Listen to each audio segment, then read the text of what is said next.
ప్రభునామన ప్రియులైన మీ అందరికీ శుభాభివందనలు తెలియజేస్తున్నాను. గడిచిన వారము చెప్పుకున్నట్లుగా గత్యంతరము లేనటువంటి ఈ సమాజానికి అత్యంత అవసరమైనటువంటి వాడు యేసుక్రీస్తు. యేసు ఎవరిని ప్రేమించాలి, ఎలా ప్రేమించాలి అనేటువంటి విషయాన్ని స్పష్టంగా చెప్పాడు, చేసి చూపించాడు. ఆయనను స్ఫూర్తిగా తీసుకున్నటువంటి వారు, ఆయన చేత ప్రేరేపించబడినటువంటి వారు ఆయనంతా కాకపోయినా ఎంతో కొంత నేను తప్పకుండా చేయాలి అనేటువంటి చిరు తొలి ప్రయత్నంతో ఆరంభించి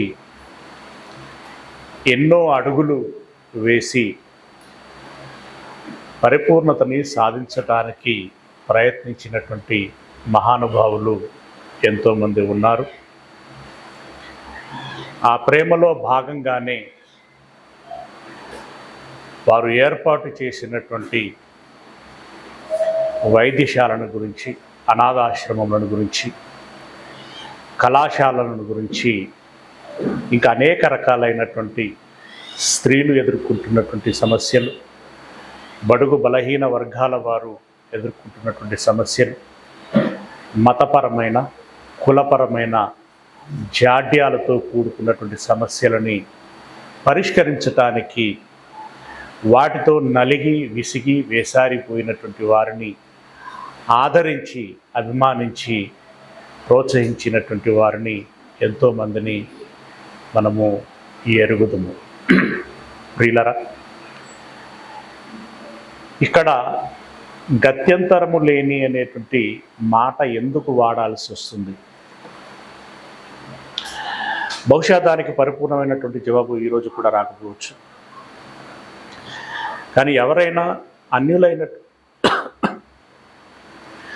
అన్యులైనటువంటి మీ దృష్టికి ఈ మాటలు, ఈ వీడియోలు వచ్చినట్లయితే మేబీ ఇదే అంశం మీద 3వ భాగంలో సరి అయినటువంటి సమాధానము మీకు వస్తుంది. దయచేసి మీరు తప్పకుండా వినాలి. ఎందుకంటే గత్యంతరము లేనటువంటి సమాజానికి అత్యంత అవసరమైనటువంటి వాడు అన్నప్పుడు, అంటే మేము ఎలా కనబడుచున్నాం? మాకు గత్యంతరము లేదు అని అంటావా? మాకు దేవుళ్ళు లేరా?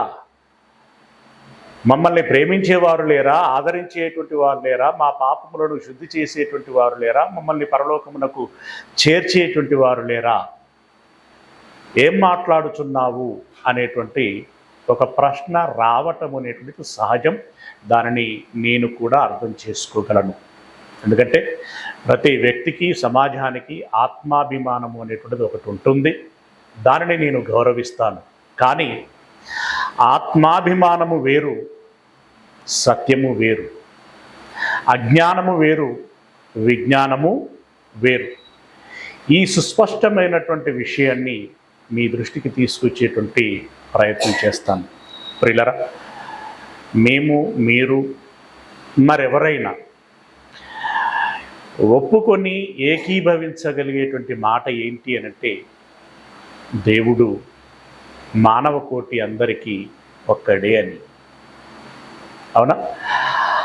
ఆ దేవుడు ఉన్నాడు అని ఎలా తెలుసుకోగలము?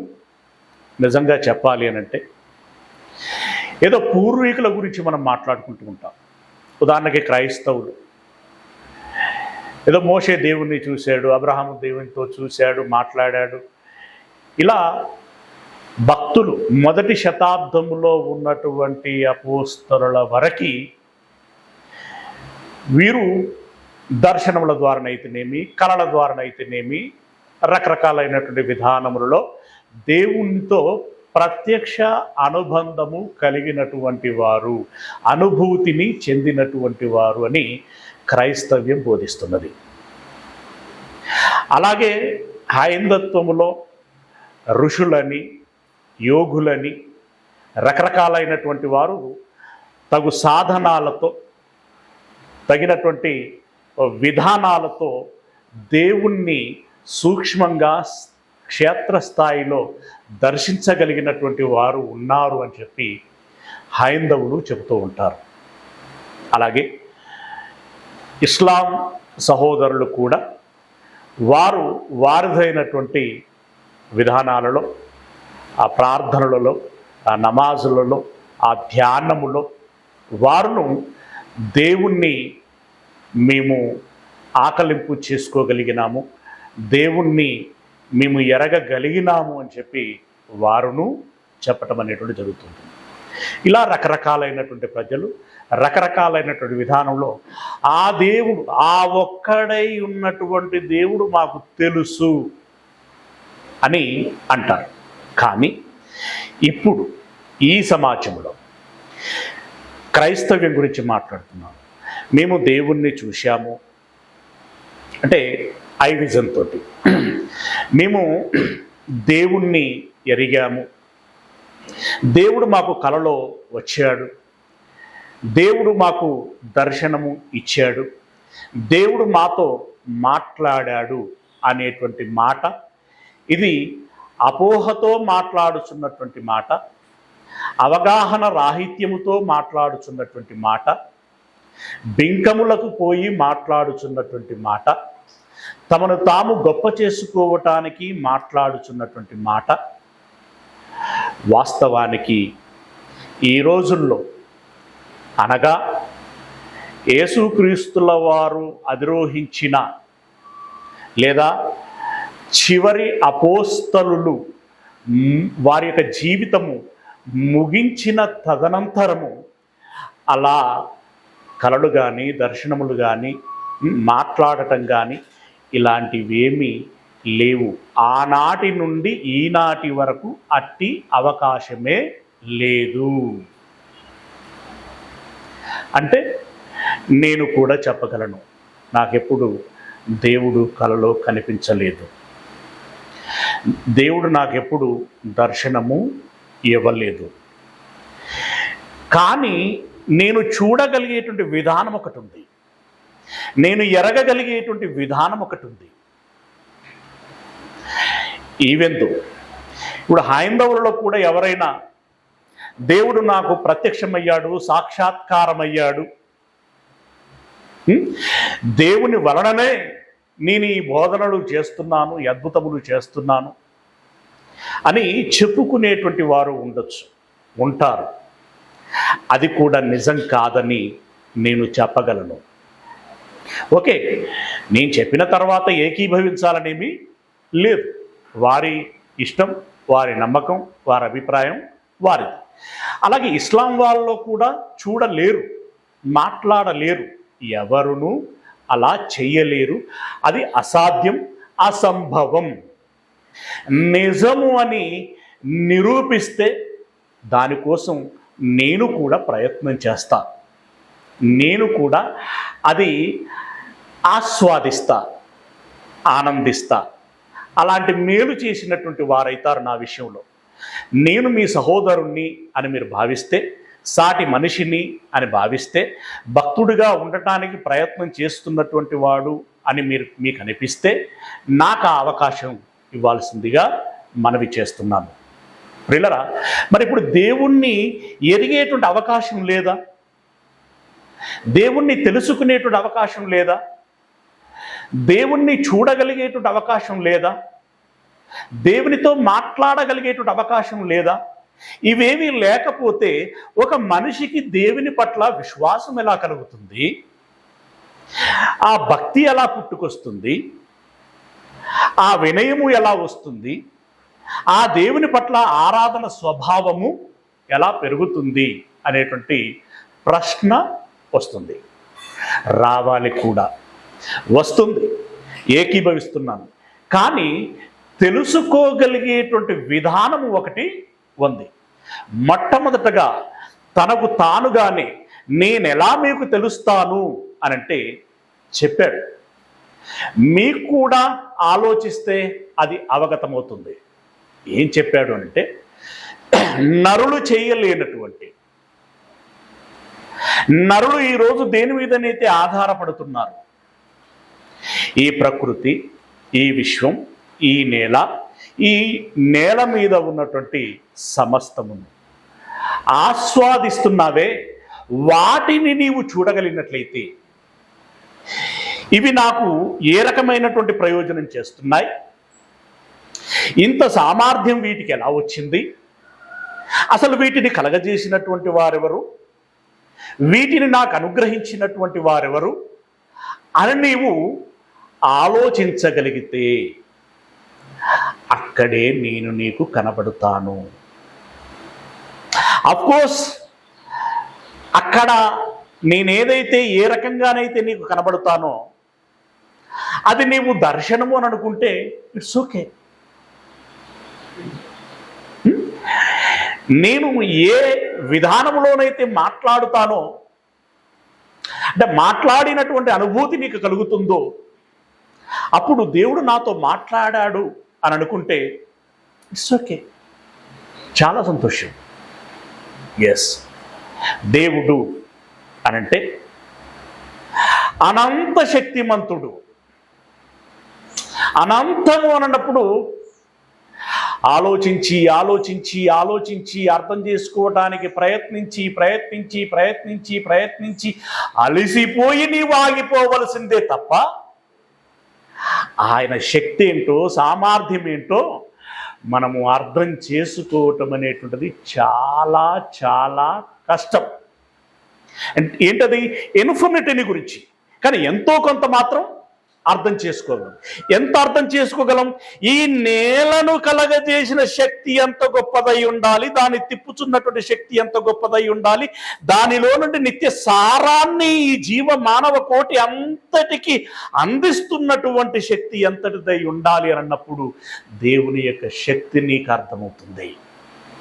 బగబగ మండుచున్నటువంటి సూర్యుని లాంటి కోటాను కోట్ల నక్షత్రాలు ఇప్పటికీ మండటానికి అవసరమైనటువంటి ఇన్పుట్ అనేటువంటి ఒక శక్తిని ఇస్తున్నాడే, ఆ శక్తిని ఇస్తున్నటువంటి ఆ దేవుడి యొక్క శక్తి ఎంత అని ప్రశ్నించగలిగితే ఆ దేవుడు నీకు అర్థం అవ్వటానికి అవకాశం ఉంటుంది. దేనికి అదిగా చక్కని ప్రణాళికతో జీవ వైవిధ్యము అన్నావే, ఆ సర్కిల్ అనేటువంటిది ఒకటి ఉంటేనే మానవ మనుగడ ఆరోగ్యకరంగా సాగుతుంది అని చెప్పుకుంటున్నామే. ఏంటది? ఏకకణ జీవి ఉండాలి, బహుకణ జీవులు ఉండాలి, బ్యాక్టీరియాలు ఉండాలి, వాటిని భుజించేటువంటి రకరకాలైనటువంటి చిన్ని ప్రాణులు ఉండాలి, వాటిని భుజించేటువంటి పురుగులు కదా, ఆ పురుగులను భుజించేటువంటి కప్పలు ఉండాలి, చిన్న చిన్న పక్షులు ఉండాలి. ఆశ్చర్యం వేసింది, నిన్న చదివాను ఒకటి. పిచ్చుకలు పంటలు పాడు చేస్తున్నాయనట. చైనా వాళ్ళు పిచ్చుకలన్నిటినీ అసలు ఆ దేశంలోనే లేకుండా చేశారట. అమ్మయ్యా, పిచ్చుకల బారి తప్పిపోయింది అని అంటున్నారట. 3-4 సంవత్సరాలు తిరిగేసరికి పురుగుల శాతం పెరిగిపోయి పిట్టలు కనబడట్ల, వీళ్ళకి పురుగులు కూడా కనిపించట్లా. ఎప్పుడు వీరు పంట చేనులోనికి వచ్చి గింజ పరిస్థితి ఏంటి అని చూసేంతవరకు చక్కగా మేసిపోతున్నాయి. ఇలా ఎందుకు జరుగుతున్నదని రీసెర్చ్ చేస్తే ఆ పురుగులని ఏరుకొని తినే పక్షులని లేకుండా చేశారు. నష్టము జరిగిన తర్వాత ఆలోచిస్తే అర్థమైన విషయం అది. కానీ ఇది ఇలా ఉంటుంది, ఇలా ఉండాలి అనేటువంటి ఒక సిస్టమును ఏర్పాటు చేసినటువంటి వాడు దేవుడు. పక్షులను, ఆ పక్షుల మీద ఆధారపడేటువంటి జీవులు మరికొన్ని, అలా ఒక సింహం వరకు, ఒక గరుడ పక్షి వరకు మనకి కనబడుతూ ఉంటుంది. వీటన్నిటి మీద ఆధారపడేటువంటి మనిషిని మనం ఆలోచించడం వలన మనకు అర్థమైపోతుంది.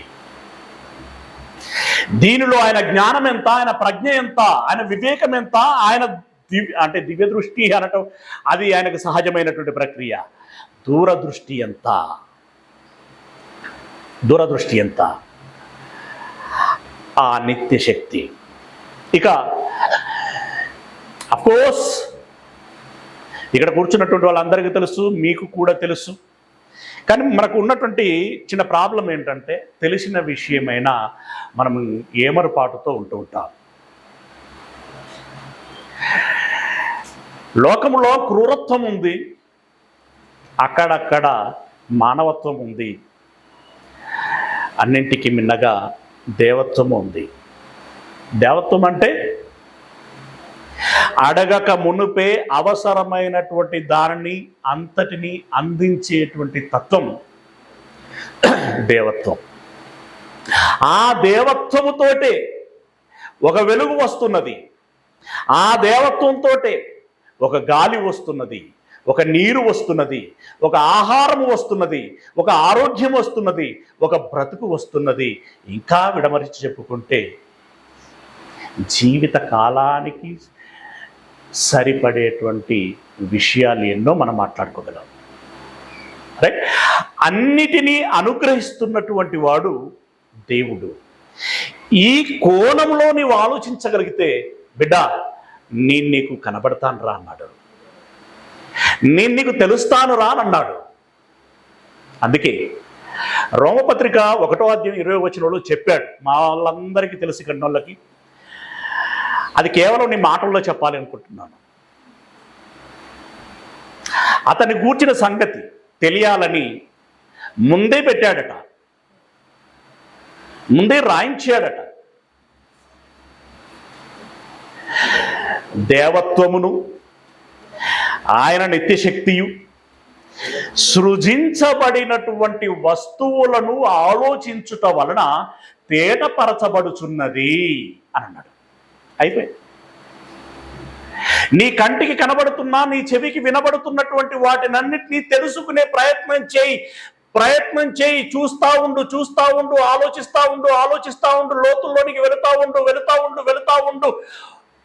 ఒకానొక క్షేత్ర సూక్ష్మ బిందువు నీకు కనబడుతుంది. That is God. శాస్త్రవేత్తలు దానికి పెట్టినటువంటి పేరు దైవ కణం.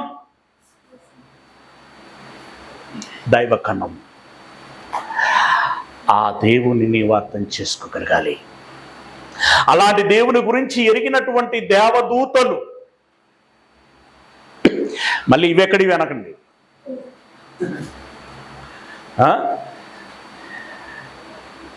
మరో గ్రహం మీద ఏలియన్స్ ఉన్నాయంటే కావచ్చు, అయి ఉండొచ్చు, ఏమో. అలాంటి సినిమాలు చూపిస్తే థియేటర్ల నిండా కూర్చొని చూస్తున్నారు, ఎంజాయ్ చేస్తున్నారు. గ్రహం మీద జీవుల సంగతి పక్కకు పెట్టండి. ఎన్నో గ్రహాలు ఇప్పటివరకు రీసెర్చ్ చేస్తున్నారు. ఎక్కడ కూడా వాటి జాడలు కనబడుతున్నాయి, వాటి ఉనికి కనబడుతుంది, అలాంటి సిమ్టమ్స్ కనబడుతున్నాయి అని అనటమే తప్ప ఎక్కడ ఏ జీవిని కనుక్కోలేనటువంటి పరిస్థితి.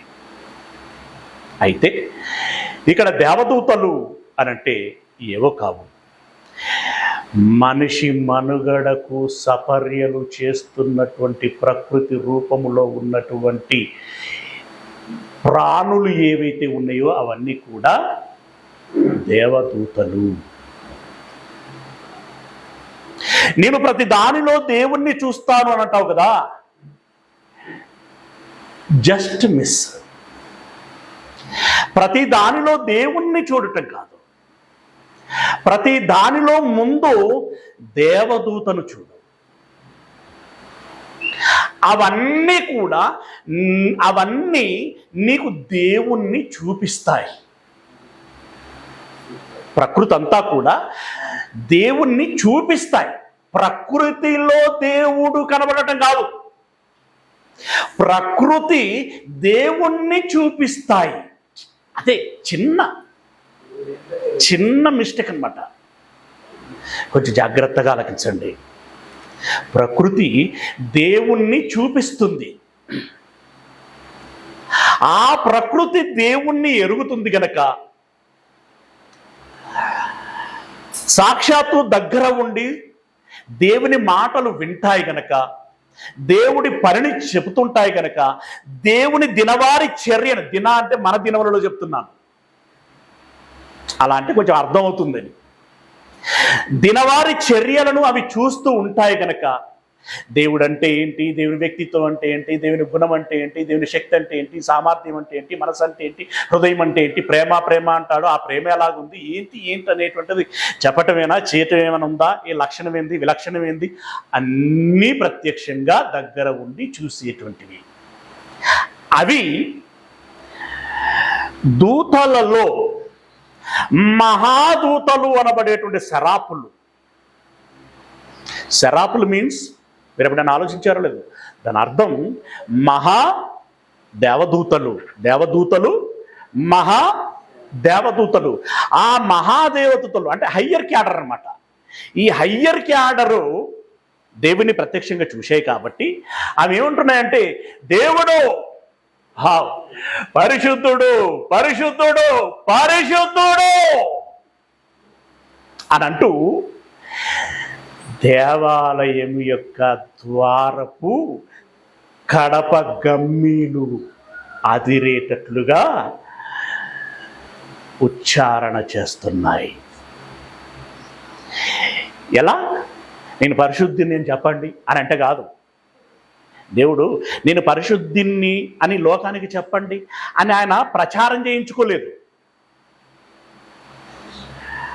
వాటికవిగా ఏవైతే ఎరిగాయో ఆ ఎరిగినటువంటి విషయాన్ని ఆ భావంతో, భావోద్వేగంతో పలికాయి.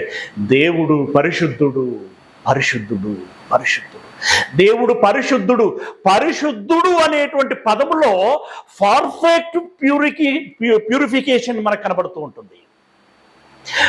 పర్ఫెక్ట్ ప్యూరిఫికేషన్, ఇంకా దాన్ని ఫిల్టర్ చేయడానికి ఏమీ లేదు.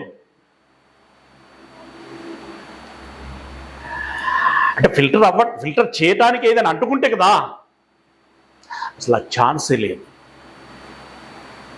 మచ్చలేనటువంటి వాడు మరలా దేనితోటో శుద్ధి చేయబడవలసినటువంటి వాడు కాడు. అలాంటి దేవునికి అన్నయ్యలు, అక్కలు, నాకంటే, మీకంటే, మీ పితరుల కంటే, ఆ మాటకొస్తే భూమి మీద తొలి మానవుడు అని చెప్పుకుంటున్నటువంటి వ్యక్తి కంటే ముందు దేవునికి ఒక కుమారుడు జన్మించాడు. ఆయన ప్రథమ కుమారుడు. అపోస నువ్వు ఏకీభవించకపోవచ్చు. ఆయన పేరు యేసుక్రీస్తు. ఎలాగో నేను చెప్పగలను, కానీ ఓపిక అవసరం. ఫ్రెండ్లీగా మనం కూర్చుంటే అనేక ముచ్చట్లు పెట్టుకోవచ్చు. ఇష్టమైన పానీయమును సిప్ చేస్తూ, మందుగా సుమ, ఆరోగ్యాన్ని ఇచ్చేటువంటి పానం. ఆ యేసుక్రీస్తు ఎలాంటి వాడు?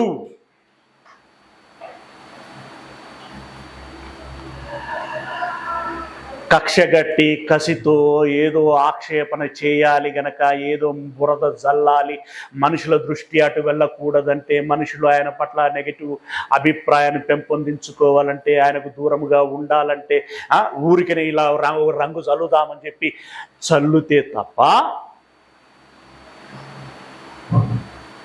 చల్లి నువ్వు ఆనందిస్తావు, చల్లి నేనేదో సాధించాను అని అనుకుంటావు. కానీ ఆయన యేసు అనేటువంటి ఆ పాత్ర ఏదైతే ఉందో, ఆ పాత్ర నువ్వేదైతే ఎరిగావు, నీకేమైతే అర్థమైందో, ఒక ఫోటో ఫ్రేమ్లో చూసినట్టుగా, ఒక స్టాచ్యూలో చూసినట్టుగా, మనుషులు నువ్వు చూసిందే మనుషులు చూశారు. సో కాల్డ్ క్రిస్టియన్లు కూడా అదే చూస్తున్నారు.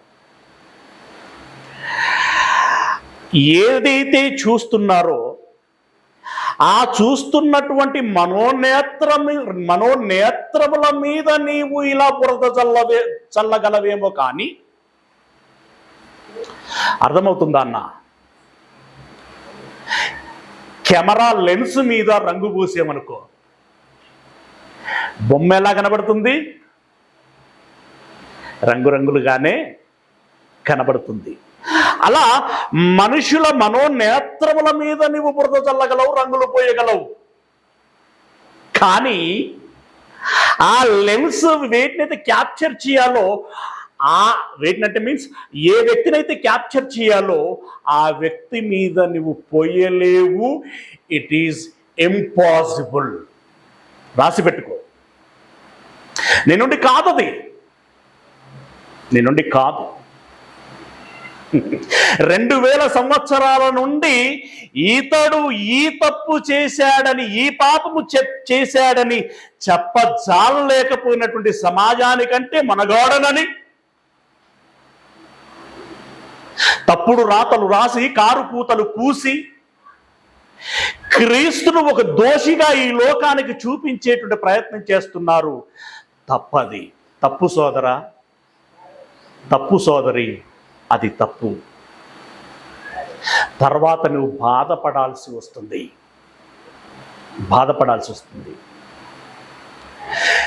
దేవునికి ప్రథమ కుమారుడుగా జన్మించినటువంటి క్రీస్తు యేసును గురించి మాట్లాడినటువంటి వారు ఈరోజు 2000 సంవత్సరాలు గడిచిన తర్వాత అవునట, అలాగనా ఇలాగనా అనుకున్నటువంటి వారు మాట్లాడట్లేదు. ప్రత్యక్షంగా ఇందాక దేవుని గురించి ప్రత్యక్షంగా ఎరిగినటువంటి దేవదూతలు ఏమని పలికాయని మాట్లాడుకున్నాం కదా. అలాగే యేసుతో గడిపి, యేసుతో భుజించి, యేసుతో పడుకొని, యేసుతో మాట్లాడి, యేసు గుణగణాలు ఏంటి, యేసు జీవితం ఏంటి, మంచి ఏంటి, చెడేంటి, ఆయన ప్రేమ ఏంటి, పరిశుద్ధత ఏంటి, ఆయన గుణములన్నిటిని గురించి సమస్తమును దగ్గర ఉండి మరీ స్పృశించి ఎరిగినటువంటి వారు మాట్లాడుతున్నటువంటి మాట. మూర్ఖులైనటువంటి చెడ్డ జనాంగమా, మీరు చేసినటువంటి పనేంటో తెలుసా అని పేతురు గారు గలమెత్తి మాట్లాడాడు. ఏమని మాట్లాడాడో ఒకసారి చూడండి. అపోస్తలుల కార్యములు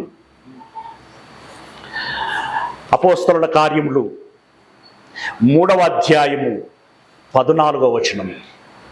అపోస్తలుల కార్యములు 3వ అధ్యాయము 14వ వచనము. మీరు పరిశుద్ధుడును నీతిమంతుడునైనటువంటి యేసుక్రీస్తును నిరాకరించి. ఎవరట ఆయన? యేసు ఎవరని చెప్తున్నాడు? ఎవరు చెప్తున్నారు ఆ మాట? పేతురు గారు చెప్తున్నారు. పేతురు ఎవరు?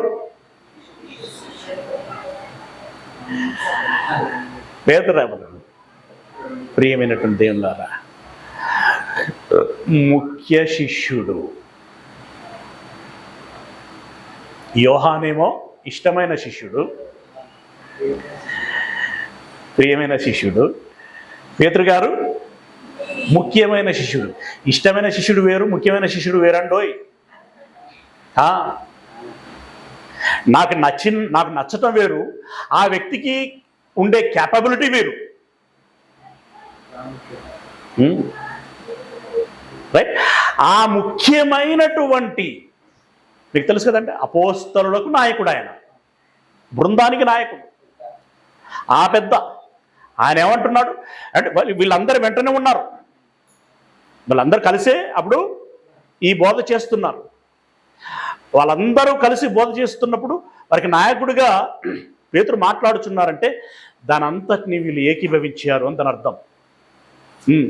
ఆయన ఏమన్నాడంటే, మీరు పరిశుద్ధుడును నీతిమంతుడైనటువంటి యేసును నిరాకరించారు. మీకేం తెలుసని? మీకు తెలియక నిరాకరించారు. అని పొడుస్తేనే కదా నొచ్చుకొని అయ్యలారా అంటే అఫ్కోర్స్ ఇది ఇంతకు ముందు జరిగింది. ఈ ప్రసంగానికి 5,000 మంది మారారు. ఈ ప్రసంగానికి 5,000 మంది మారారు. ఏం మాట్లాడతారు మీరు? ప్రత్యక్ష సాక్షులేమో పరిశుద్ధుడు అని చెప్తారు, మీరేమో ఇంకేదేదో పులుముతారు. దేవుడు పరిశుద్ధుడు, యేసుక్రీస్తుల వారు పరిశుద్ధులు. ఎంత పరిశుద్ధులంటే దేవుని తత్వం యొక్క మూర్తివత్వము ఎంత గొప్పది అని చూపించగలిగినటువంటి మహానుభావుడు ఆయన. దేవత్వం అనేటువంటిది ఎలా ఉంటుంది అనేటువంటిది తన శరీరములో నడవడిక ద్వారా, ప్రవర్తన ద్వారా లోకమునకు చూపించగలిగినటువంటి మహానుభావుడు ఆయన. అవును, యేసుక్రీస్తుల వారు అంత గొప్పవారు. అసలు ఆనాడే వాళ్ళు ఎవరు రుజువు చేయలేకపోయారు యేసులో పాపం ఉందని. పిలాతు వద్దకు తీసుకెళ్ళి అంతగానో ఆర్గ్యుమెంట్ చేస్తే ఈయనలో నాకు ఏ దోషము కనపడటలేదు. అప్పుడు నోరు మూసుకున్నారు కదా వాళ్ళు. ఏం నోరు మూసుకున్నారు?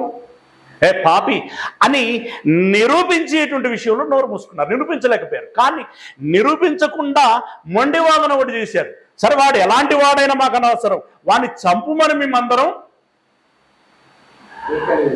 కేకలు వేస్తున్నాం. అంటే మేమందరం ఓటింగ్ చేస్తున్నాం. అమలు చేస్తావా లేదా? నువ్వు కాదంటే చెప్పు, కైసరు యుద్ధకు వెళ్తాం. పాపం ఈయన అధికారం గురించో ఇంక ఇతరత్రమైనటువంటి వారి గురించో భయపడి, వాళ్ళ భార్య కూడా భయపడింది. ఎందుకు వచ్చిన గొడవ? వాళ్ళు ఒత్తిడి చేస్తున్నారని మీరు మాత్రం అతన్ని పాపి అని అనకండి. అంటే తీర్పు డాక్యుమెంట్లో రాయాలి కదా, అలాంటివేమీ మీరు రాయకండి.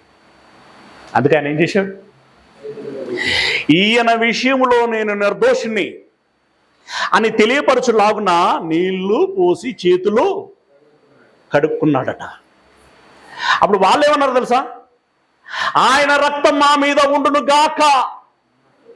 మేధావులు, ఆయన రక్తం మా మీద అంటే ఆయనను చంపిన నేరం మా మీద ఉండును గాక.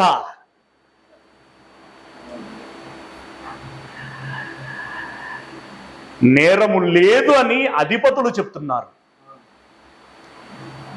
వాళ్ళు ఏమైనా ఇప్పుడు మనం చెప్పుకుంటున్నట్టుగా బంధువుల వాళ్ళకి ఈయనకి ఏమైనా మేరమానం ఉందా? లేదు కదా. వాళ్ళు అన్నారు ఈయనలో ఏ నేరము లేదు. అంతెందుకండి, నాలో పాపం ఉన్నదని మీలో ఎవడు నిరూపించగలడు అని చెప్పి జనుల మధ్యలో బాహటముగా గొంతెత్తి అడిగి ఛాలెంజ్ చేసినటువంటి వాడు. అప్పుడు ఎవరు మాట్లాడలేదే? ఇప్పుడు నీకు గొంతులేస్తున్నది. నీకెక్కడి నుండి వస్తున్నాయి మాటలు? నీకెవరిచ్చిన సాక్ష్యాలు? ఎవరు రాసిన రాతలు? ఈ రోత పనులు చేయకండి. ఆయన మన వలనే బలహీనమైనటువంటి శరీరము ధరించుకున్న వాడైనప్పటికీ ఆయనలో ఏ పాపము లేదు. ఇది భక్తులు ఇచ్చిన సాక్ష్యం. ఇది భక్తులు ఇచ్చినటువంటి సాక్ష్యం. నీ గురించి నీ తల్లిదండ్రులు చెప్పగలరు, నీ జీవిత భాగస్వాములు చెప్పగలరు, నిన్ను దగ్గరగా చూసేటువంటి నీ పిల్లలు చెప్పగలరు. అయితే గీతే ఒకరో ఇద్దరో స్నేహితులు చెప్పగలరు.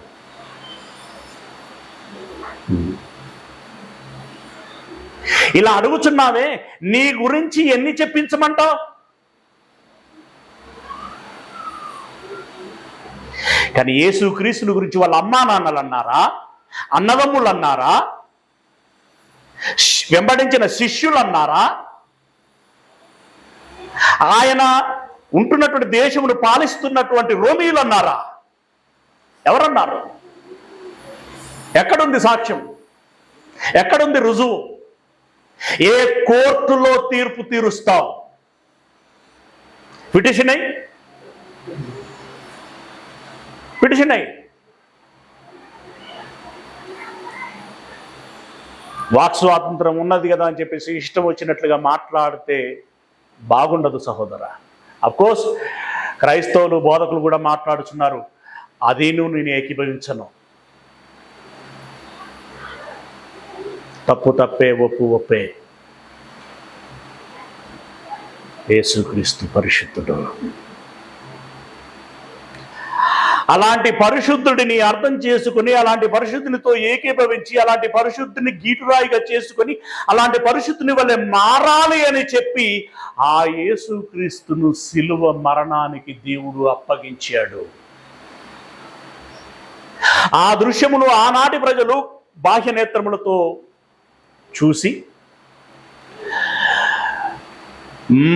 మనోనేత్రములతో ఎరిగి, ఈనాడు ఉన్నటువంటి మనోనేత్రములతోటి చూసి ఎరిగి పాశ్చాత్తాప పడాలని, మారు మనస్సు రావాలని ఒక గొప్ప 6 గంటల మరణ ప్రదర్శన చేయించాడు. అక్కడ ఎవరినో డక్కిమొక్కి కానీ వేలాడదీశారనుకోండి, ఒక నేరాలు ఘోరాలు చేసేటువంటి వాడిని వేలాడదీశారనుకోండి, అతన్ని మనం ప్రమాణంగా తీసుకోలేము. అక్కడ మనకు పాశ్చాత్తాపము రాదు. పాశ్చాత్తాపము రావాలంటే, ప్రమాణంగా తీసుకోవాలి అనంటే కల్లా కపటము ఎరగనటువంటి వాడై ఉండాలి, నిర్మలుడై ఉండాలి, నీతిమంతుడై ఉండాలి, పరిశుద్ధుడై ఉండాలి, ప్రేమామయుడై ఉండాలి, కృప, కరుణ, జాలి, దయ, వాత్సల్యము కలిగినటువంటి వాడై ఉండాలి, త్యాగ నిరతుడై ఉండాలి, సమర్పించుకునేటువంటి మనసు కలిగినటువంటి వాడై ఉండాలి, సేవా దృక్పథము ఉండాలి. వీళ్ళందరూ నావారు అని గుండెలకు హత్తుకోగలిగేటువంటి మనసున్నటువంటి వాడై ఉండాలి. అలాంటి గుణములు కలిగినటువంటి ఏకైక మానవ రూపంలో ఉన్నటువంటి వ్యక్తి యేసుక్రీస్తు వారు మాత్రమే. అందుకే ఆయనను గీటురాయిగా చేసి, మూలరాయిగా చేసి సిలువలో వేలాడదీయించాడు. దాన్ని చూసినటువంటి వారే కదా మారింది.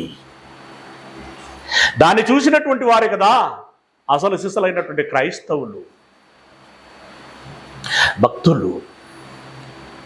ఎస్, వారికి మంచి భవిష్యత్తు ఉంది అని చెప్పి దేవుడు మాటిస్తున్నాడు, వాగ్దానం చేశాడు.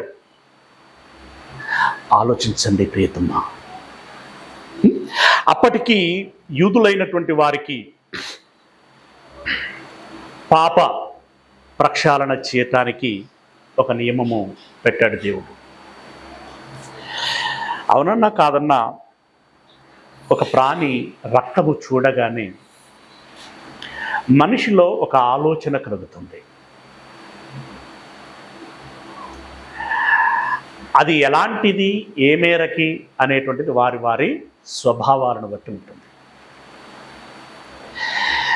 ఆ రోజు వాళ్ళు చేసినటువంటి పాపాలను బట్టి గొర్రెలు, మేకలు తదితరమైనటువంటివి బలి ఇవ్వాలని చెప్పాడు. అది కొంత మేరకి ప్రభావం చూపించేది. దానికోసం వారు వారం వారం ఆ ప్రక్రియ చేసేటువంటి వారు. కొన్ని సందర్భాల్లో నేను తప్పు చేశానని వారి మనస్సాక్షి వెంటనే అంటే ప్రత్యేకంగా మధ్యలో కూడా చేసుకునేటువంటి వారు వ్యక్తిగతంగా అంటే మళ్ళీ యాజకుని సంప్రదించి చేసేవారు. ఇక్కడ ఇంకా తీవ్రత ఏంటంటే యాజకులు కూడా తప్పులు చేసేటువంటి వారు. అందుకోసం ఉన్న నియమం ఏంటంటే వారి కోసం ముందుగా బలి అర్పించి, అంటే యాజకులు తమ పాపముల కోసం తామే బలులు అర్పించి, ఆ పిమ్మట జనుల పాపముల కోసము బలులను అర్పించేటువంటి వారు. దాని ప్రభావం, దాని తీవ్రత ఎంత అనంటే కొద్ది కాలమే. అయితే ఇప్పుడు బలి ఆ రోజుల్లో అర్పించినటువంటి వాడి నేపథ్యం, అర్పించబడినటువంటి జీవి యొక్క పరిస్థితి చెబుతూ, ఆ తదుపరి వచ్చినటువంటి యాజకుడు, ఆ తదుపరి బలి చేయబడినటువంటి ఆ ప్రాణి, దాని యొక్క పరిస్థితి ఏంటి అనేటువంటి విషయాన్ని చెప్తున్నారు. హెబ్రీలో రాసినటువంటి పత్రిక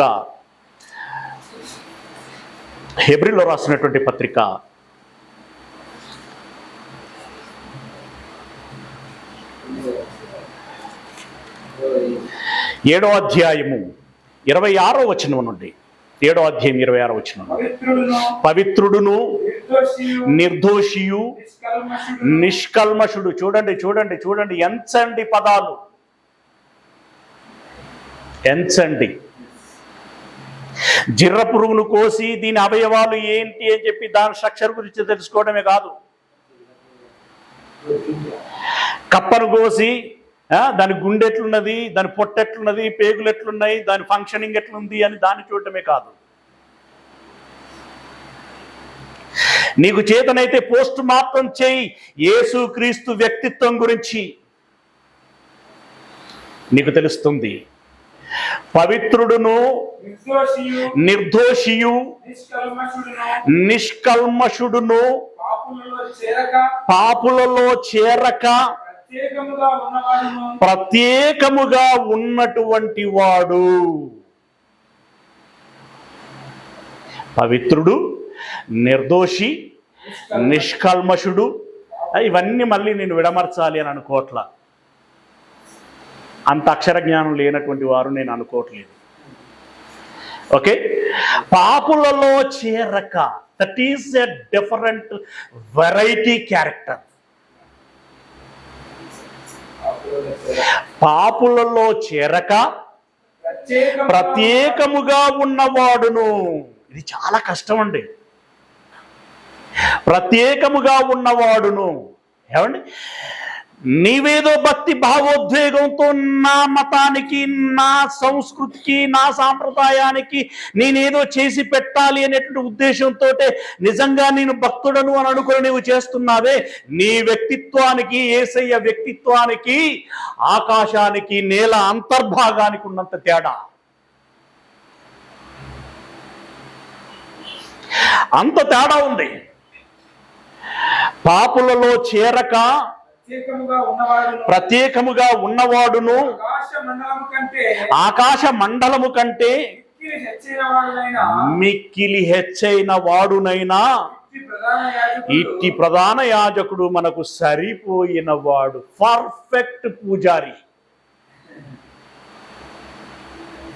పర్ఫెక్ట్ పూజారి, that is only that the Jesus Christ. ఆయనొక్కడే, గత్యంతరము లేని అనేటువంటి మాటకు ఈరోజు చిన్న బీజమే వేస్తున్నాను. అయినా దీంతో నీకు కంక్లూజన్ రాదు, సంతృప్తి కలగదు. జస్ట్ అలా టచ్ చేస్తున్నాను అంతే. మనకు సరిపోయిన వాడు, పర్ఫెక్ట్ మ్యాచింగ్. నువ్వు డ్రెస్ వేసుకోవాలంటే మ్యాచింగ్ చూస్తావే, కళ్ళ జోడు మ్యాచింగ్, చెప్పుల జోడు మ్యాచింగ్, ఇంకా రకరకాలైనటువంటి బ్రాస్లెట్లు ఉంటాయి, రకరకాలైనటువంటి కాస్ట్యూమ్స్ అన్నీ ఉంటాయి. అవన్నీ matching matching, perfect fitting, perfect fitting. Tailor అయితే చెప్పి అక్కడ అంత ఆలోచిస్తున్నావు. మరి ఇక్కడ నాకు ఎవరు సరి అయినటువంటి పూజారి, ఎవరు నాకు సరి అయినటువంటి మాటలు చెప్పగలరు, ఎవరు నన్ను సరిగ్గా నడిపించగలరు, ఎవరు మోటివేట్ చేయగలరు, ఎవరు తీరానికి లేదా గమ్యానికి చేర్చగలరు? పర్ఫెక్ట్ మెన్ కోసం చూడట్లేదే, పర్ఫెక్ట్ మెన్ కోసం చూడట్లేదే.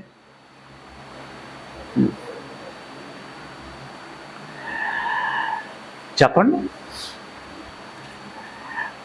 పర్ఫెక్ట్ మెన్స్ ఎవరు? ఆనాటి నుండి ఈనాటి వరకు, నీ పూర్వీకుల నాట నుండి ఈనాటి వరకు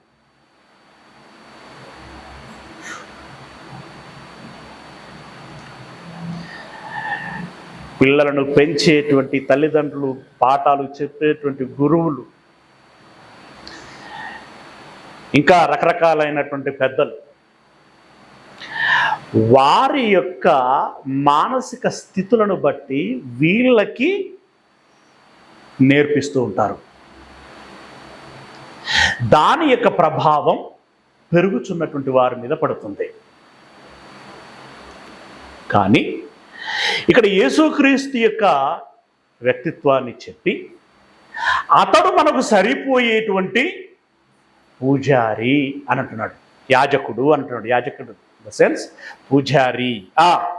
తర్వాత ధర్మశాస్త్రం బలహీనము కలిగినటువంటి మనుష్యులను యాజకులనుగా నియమించును. అంటే క్రీస్తుకు ముందు ఉన్నటువంటి యాజకులు బలహీనులైనటువంటి వారు అని అంటున్నాడు.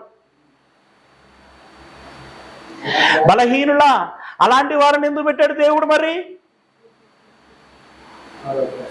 ఇలాంటి 1,00,000 ప్రశ్నలు వస్తూ ఉంటాయి. రాతి యుగం నుండి రాకటి యుగం దాకా ఒక నిమిషంలోనే రాలే మనిషి.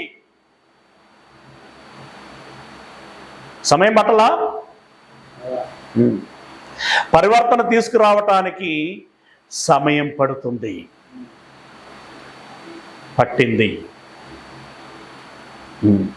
పట్టింది గనక ఆ రోజుల్లో బలహీనమైనటువంటి మనుషులు యాజకులుగా ఉన్నారు. కానీ ధర్మశాస్త్రమునకు తర్వాత వచ్చిన ప్రమాణపూర్వకమైనటువంటి వాక్యము నిరంతరమును సంపూర్ణ సిద్ధి పొందిన, నిరంతరము అంటే నువ్వెన్నడు చూసినా ఆయన పరిపూర్ణుడుగా కనబడతాడు నీకు. ఆయనలో నీకు లోపమేమీ కనిపించదు. నిరంతరము నిరంతరమును సంపూర్ణ సిద్ధి పొందిన కుమారుణ్ణి నియమించెను కనుక ఈయన ఆ ప్రధాన యాజకుల వలె మొదట తన సొంత పాపముల కొరకు, తర్వాత ప్రజల పాపముల కొరకును దినదినము బలులు అర్పించవలసినటువంటి అవసరం గలవాడు కాడు. తన్ను తాను అర్పించుకున్నప్పుడు ఒక్కసారే ఈ పని చేసెను. వాళ్ళ పాపాల కోసం, ప్రజల పాపాల కోసం నిరంతరము బలులు అర్పించుకుంటూ వచ్చారు. అనుదినము అని అన్నాడు. అనుదినము బలులు అర్పించుకుంటూ వచ్చారు. కానీ ఈయన అలా చేయలేదు, అలా అవసరపడలేదు. తన్ను తాను ఒక్కసారి అర్పించుకోవటం మూలంగా సరిపోయింది అని అన్నాడు. ఒక్కసారి అర్పించుకోవటం మూలంగా సరిపోవటం ఏంటి? కాబట్టి నిన్న అంటే ఫ్యూ డేస్ బ్యాక్ మీ అందరికీ తెలిసినటువంటి విషయాలు, ఈ డ్రగ్స్ కంట్రోలర్స్ మెడికల్ షాప్ల మీద పడ్డారు ఆ మధ్యలో. మీరు గమనించారా? అక్కడికి వెళ్తే తీరా మందులలో ఏముందట? మందు లేదు, శుద్ధముకలు ఉన్నాయి. అట్లా ఎందుకు చేస్తానో మరి వీళ్ళు చెప్పాలి. టాబ్లెట్ అనుకొని వందలు వేలు పెట్టుకుంటే రోగం నయమవుతుందని చెప్పేసి ఆ మందు బిల్లలు మిగితే అందులో మందు లేకపోవటం మూలంగా రోగం నయం కావట్లేదు. ఇదే చిత్ర రోగం అని చెప్పేసి వాళ్ళు ఆడికి అనుకుని ఆగిపోతున్నారు తప్ప సమస్య మందు బిల్లల్లో ఉన్నదని తెలుసుకోలేకపోతున్నారు. మందు బిల్లలో మందు లేదు, శుద్ధ ఉంది, ఇంకేదో పిండి ఉంది. పిల్లరా, ఇప్పుడు ఆ మందు బిళ్ళలో ఎన్ని మింగితే లాభం? ఇంకోటి, కొన్ని మందులలో అంటే మొత్తమే శుద్ధ కాకుండా ఏం చేస్తారు? ఎంతో కొంత అంటే మీకు తెలుసు అని చెప్తున్నా. ఎంతో కొంత అంటే ఇప్పుడు సరిపోయే డోస్ అంటూ ఒకటి రాస్తాడు కదా డాక్టర్. ఆ డోసు ఈక్వల్ అవ్వాలి అంటే ఇప్పుడు ఎన్ని మంది బిళ్ళలు మింగాలి పర్ డేకి? ఆయన పర్ డేకి ఇంత డోస్ అని రాస్తాడు కదా. వీడు 100 మిల్లీగ్రాములు ఉండాల్సినటువంటి ఒక టాబ్లెట్ 1 మిల్లీగ్రాము 2 మిల్లీగ్రాములు మాత్రమే కలిపింది అనుకోండి. అట్లా ఈ 100 మిల్లీగ్రాముల డోసు రావాలంటే ఇప్పుడు ఎన్ని టాబ్లెట్స్ మింగాలి కదా? ఇది క్రీస్తుకు ముందున్నటువంటి యాజకుల పరిస్థితి. కానీ క్రీస్తు 100కు 100 డోసేజ్ కలిగినటువంటి వాడు. అందుకే ఆ ఒక్క బలి సరిపోయింది. అది డిఫరెన్స్. ఒక్కసారికి అప్పుడు కూడా పాపాలు పోతున్నాయి కదా గొర్రెను మేకను ఇస్తే. డోసు సరిపోట్లా గనుక డోస్ పెంచాడు. ముందే ఇవ్వచ్చు కదా, ముందే ఇవ్వచ్చు అని పేషెంట్ చెప్పొద్దు. ఎవరు చెప్పాలి? డాక్టర్ చెప్పాలి. మీకు తెలుసా, కొన్ని టాబ్లెట్ల విషయంలో మందులు ఇచ్చేటువంటి విషయాలలో తక్కువ డోసులో ప్రారంభించి డోసు పెంచుతూ ఉంటారు. కొన్ని కేసుల విషయంలో పెంచిన డోసుని మళ్ళీ తగ్గిస్తూ వస్తుంటారు. అట్లెందుకు చేస్తావు నువ్వు అనంటే చెప్పాల్సింది నువ్వు కాదు, డాక్టర్ చెప్పాలి, సైంటిస్ట్ చెప్పాలి. దానికి ఒక రీజను ఉంటుంది. అలా అంతకుముందు యాజకులను పెట్టాడు, గొర్రెలు మేకలు పెట్టాడు. తదనంతరం ఏసే యాజకుడు, ఏసే పస్కా బలి లేదా గొర్రె పిల్ల. అదే విషయం 9వ అధ్యాయంలో 23వ వచనం నుండి, పరలోకమందున్నటువంటి వాటిని పోలినటువంటి వస్తువులు ఇట్టి బలుల వలన శుద్ధి చేయబడవలసి ఉండెను. అంటే పరలోకమునందు కొన్ని వస్తువులు ఉన్నాయి. ఏమున్నాయి? ఇప్పుడు దేవుడు పరలోకంలో ఉన్నాడు కదా. మనమేదో మనకు అర్థమయ్యే భాషలో మాట్లాడుకున్నాం కదా, బంగారం అని, వజ్రాలని, వైడూర్యాలని, ద్వారాలు, వీధులు, పట్టణాలు, ఇలా అన్న మాట్లాడుకున్నాం కదా. అంటే అక్యురేట్గా ఇంకా మనకు తెలియదు,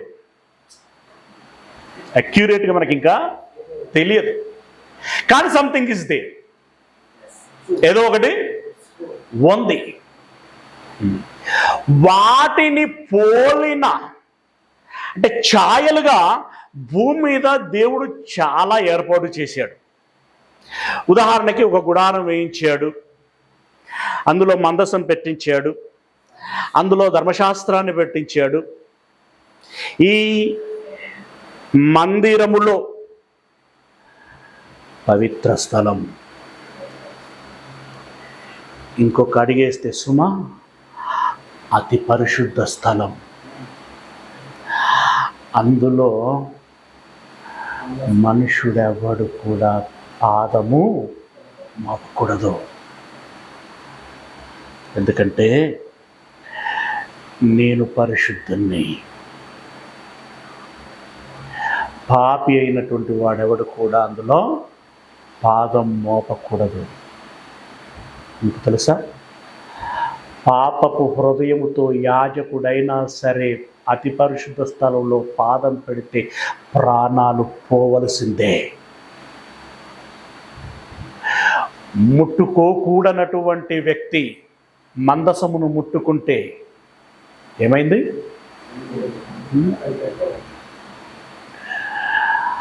అంత స్ట్రిక్ట్గా ఉండేటువంటి వాడు. పరిశుద్ధ స్థలం, మందసం, ధర్మశాస్త్రం. ఆ ధర్మశాస్త్రములో నా మనస్సు ఉంది. ఏముంది? నా మనస్సు ఉంది. దానికి మీరు విలువనివ్వాలి, విషయాన్ని తెలుసుకోవాలి. ఎంత లోతైనటువంటి విశ్లేషణ,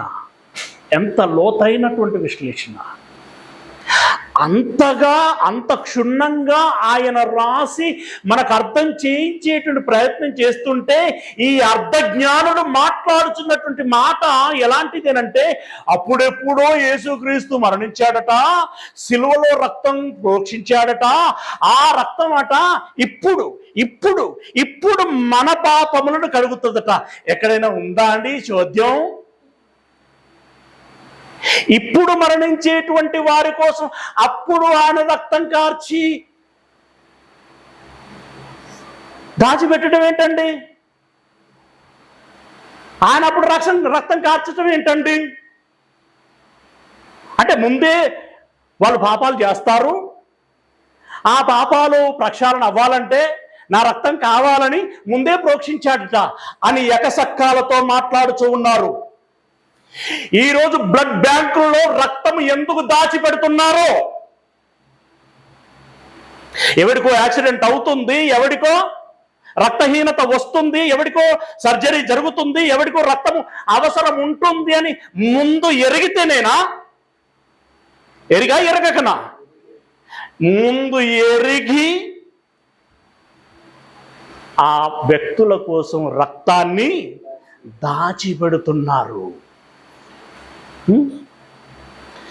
ప్రభుత్వాల దగ్గర ప్రకృతి విపత్తుల నిధి అని ఒకటి ఉంటుంది. భూకంపం వస్తుందని అప్పుడెప్పుడో ఎప్పుడు వస్తుందో తెలియని అప్పుడెప్పుడో దానికోసం ఇప్పుడు నిధులు పెట్టడం ఏంటండి? Non sense. ఏమైనా తెలివి ఉందా? కార్ ఇన్సూరెన్స్ ఎందుకు తీసుకుంటున్నావు? హెల్త్ ఇన్సూరెన్స్ ఎందుకు తీసుకుంటున్నావు? బుద్ధి జ్ఞానము లేకుండా మాట్లాడడం తప్పే. ముందు ఎందుకు సమకూర్చుకుంటున్నావు? ఈ చిన్న చిన్న విషయాలు కూడా తెలియదా? ఇది తెలిస్తే అది తెలుస్తుంది, ఇది అర్థమవుతే అది అర్థమవుతుంది, ఇది ఒప్పుకుంటే అది ఒప్పుకోగలుగుతావు.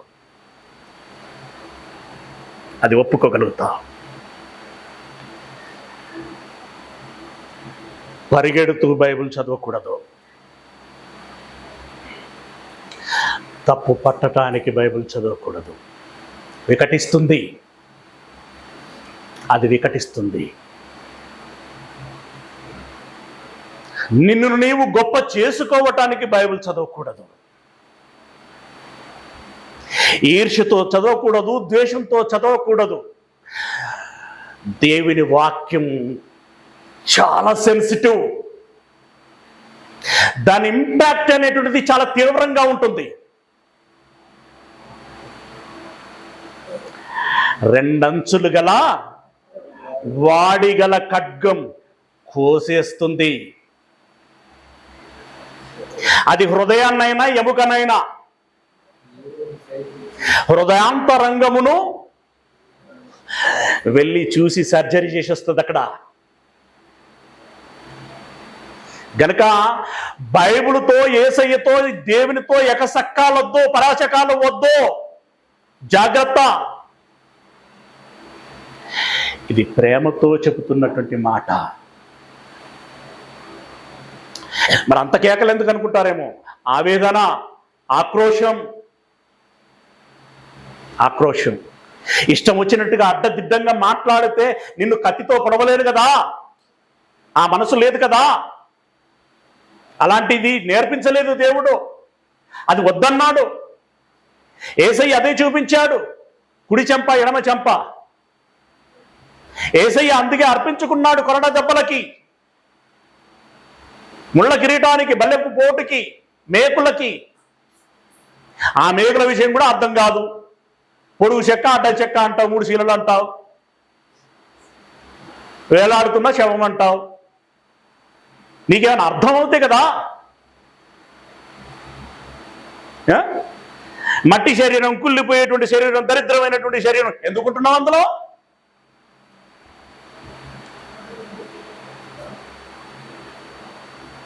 దయచేసి మీరు ఆలోచించి మాట్లాడేటువంటి ప్రయత్నం చేయండి.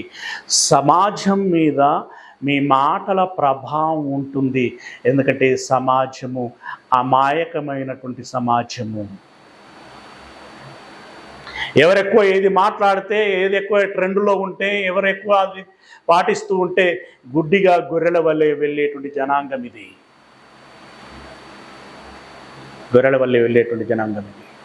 కనుక దయచేసి అలా మాట్లాడకండి. అయినా మాట్లాడుతామంటే మీ ఇష్టం. ఆ ఒక్క దేవుడు ఉన్నాడు, జాగ్రత్త. ఎవరున్నారు?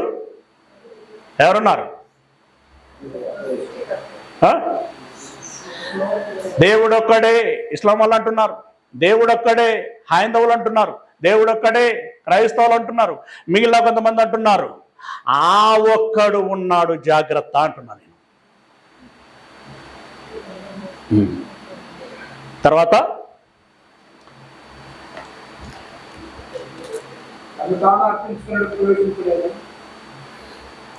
పరలోకమందున్న వాటిని పోలిన వస్తువులను బట్టి వస్తువులు ఇట్టి బలుల వలన శుద్ధి చేయబడవలసి ఉండెను. ఎస్, మీరు పాత నిబంధన మనం చదివినప్పుడు, నేను చెప్పినప్పుడు మీరు విన్నారు, జ్ఞాపకం ఉన్నదో లేదో, లేకుంటే మీరు చదివినప్పుడు మీరు దాన్ని గుర్తించారో లేదో. బలిపీఠం మీద బలి అర్పించిన తర్వాత యాజకుడు ఏం చేసేవాడో తెలుసా అండి? అది పల్లెములో పట్టుకెళ్ళి మందసం మీద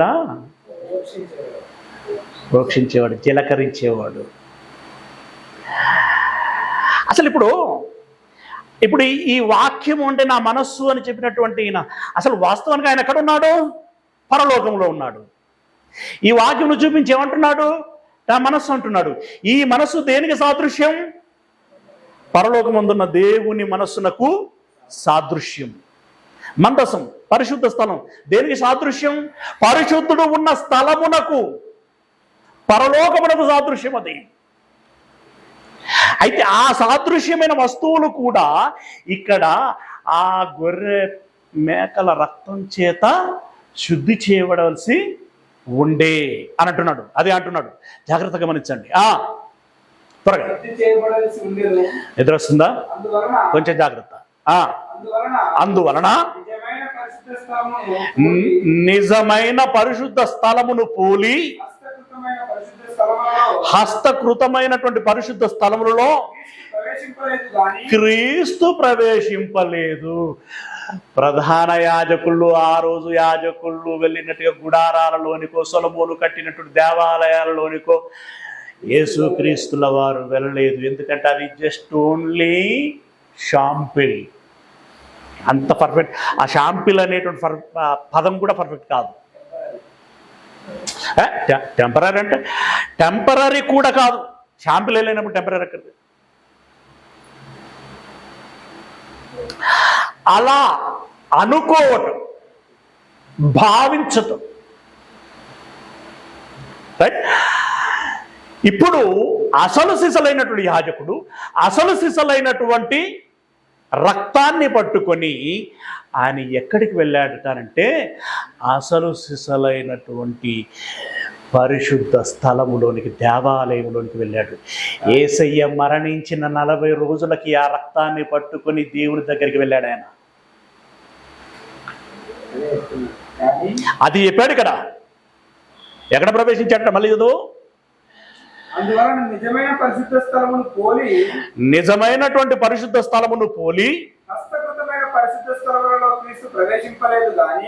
హస్తకృతములైనటువంటి పరిశుద్ధ స్థలములలో క్రీస్తు ప్రవేశింపలేదు కానీ ఇప్పుడు మన కొరకు దేవుని సముఖమునందు కనబడుటకు ఆ రక్తము తీసుకొని పరలోకమునందే ప్రవేశించను. చెప్పండి, యేసు మరణించి లేదంటే తాను ప్రోక్షించిన రక్తాన్ని పట్టుకొని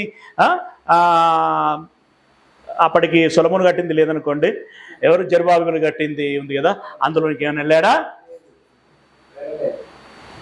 లేదు, పరలోకమునకు ప్రవేశించాడు. తర్వాత అంతేకాదు, ప్రధాన యాజకుడు ప్రతి సంవత్సరము తనది కాని రక్తము తీసుకుని పరిశుద్ధ స్థలములోనికి ప్రవేశించినట్లు ఆయన అనేక పర్యాయములు తన్ను తాను అర్పించుకున్నట్టుకు ప్రవేశింపలేదు. అట్లైన ఎడల జగత్తు పునాది వేయబడినది మొదలుకొని ఆయన అనేక పర్యాయములు శ్రమపడవలసి వచ్చును. అయితే ఆయన యుగముల సమాప్తి యందు, అనగా క్రీస్తు శకానికి క్రీస్తు పూర్వానికి మధ్యలో ఉన్నటువంటి బిందువు ఏదైతే ఉన్నదో ఆ సమయమునందు, కామన్ ఎరా, బిఫోర్ కామన్ ఎరాకు కేంద్ర బిందువు, నువ్వు ఒప్పుకున్నా ఒప్పుకోకపోయినా అదే బిందువు, అదే యేసు, అదే యేసు.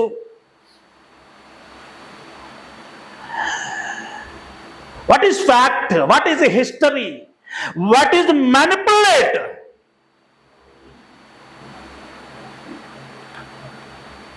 ఎంత దుర్మార్గం, ఎంత దారిద్ర్యం, దౌర్బల్యం, ఎందుకంత ఈర్ష్య, జలసి తప్ప మరొకటి ఏమైనా ఉందా? కనపడుతుంది ఇక్కడ? రీజన్ అని చెప్పండి. అది తీసేయడానికి, బీసీఏసీ ఏడీని తీసేయడానికి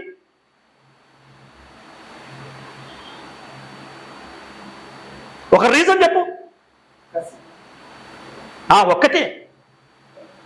ఒక్కటి మినిమం వన్.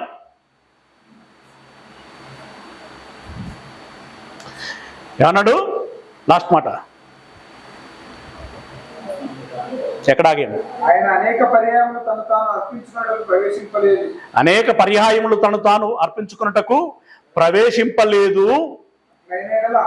అనేక పర్యాయములు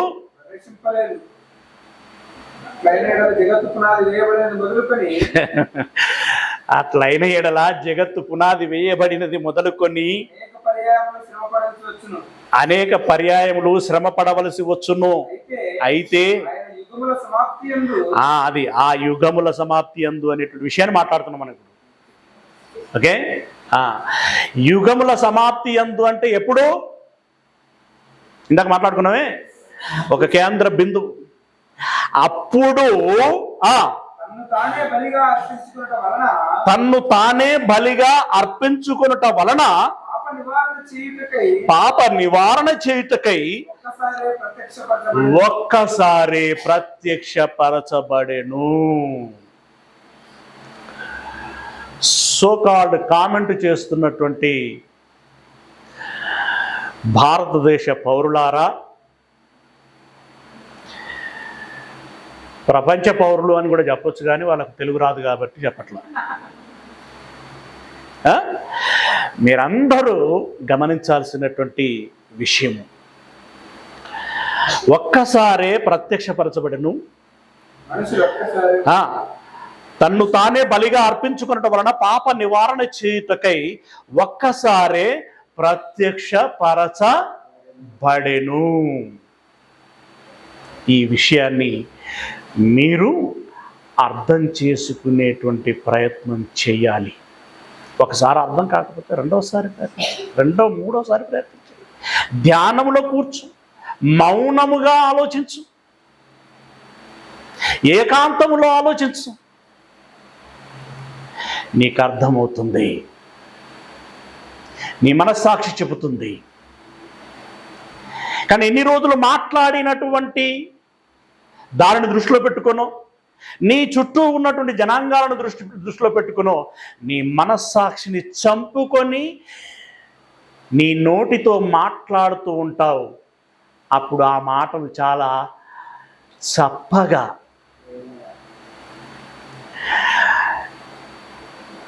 పేలిపోయినటువంటి మాటలు మాట్లాడుతూ ఉంటావు, చచ్చు మాటలు మాట్లాడుతూ ఉంటావు, అర్థం లేనటువంటి మాటలు మాట్లాడుతూ ఉంటావు. దయచేసి ఆ పని చేయకు.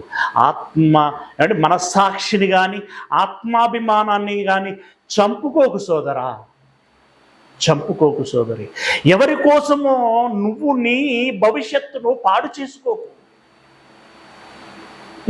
ఇప్పటి వరకు ఉన్నటువంటి ఇమేజ్ ఏమవుతుంది, ఇప్పటి వరకు ఉన్నటువంటి ఫాలోయింగ్ ఏమవుతుంది, ఇదంతా డ్యామేజ్ అయిపోతుంది కదా అంటే నీ బ్రతికే డ్యామేజ్ అయిపోతుంది. కనుక దయచేసి మీరు అర్థం చేసుకోవాల్సిందిగా మనకి చేస్తున్నాను. ఒక్కసారే ప్రత్యక్షపరచబడెను, మనుషులు ఒక్కసారే మృతి పొందవలనని నియమించబడెను, ఆ తర్వాత తీర్పు జరుగును.